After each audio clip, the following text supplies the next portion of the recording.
Okay, अच्छा, बचपन से हमने ना एक एग्जाम्पल सुनी हुई थी, एक कहावत सुनी हुई थी कि नाश्ता आपका बादशाह की तरह का, जो दिन का खाना है आपका वो किसी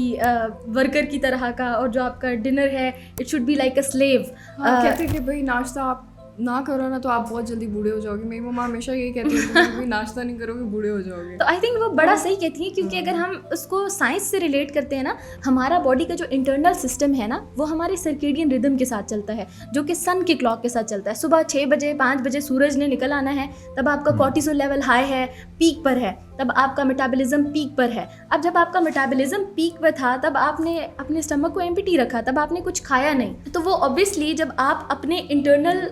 जो क्लॉक है उसके अगेंस्ट चलेंगे तो वो आपकी हेल्थ को नुकसान देगा। तो मेरे ख्याल में सबसे ज़्यादा ज़रूरी है कि हम किसी मजबूरी के तहत जॉब अगर नहीं भी छोड़ पा रहे हैं तो एटलीस्ट हम थोड़ा जल्दी उठने की कोशिश करें और थोड़ा नाश्ते को अपनी रूटीन में शामिल करें। ऐसा नहीं हो सकता कि कल आप कुछ भी नहीं खा रहे थे और आज आप जो है वो एक फुल फ्लेज नाश्ता करें। Like start taking a simple thing, an apple, और कोई एक छोटी सी चीज़ नाश्ते में लेना शुरू करें और हैबिट्स को डेवलप करना शुरू करें कि आपको अपनी जो हैबिट्स हैं वो आहिस्ता आहिस्ता डेवलप करनी है। पहले जब आप नाश्ते में कुछ नहीं खा रहे थे तो अब आप किसी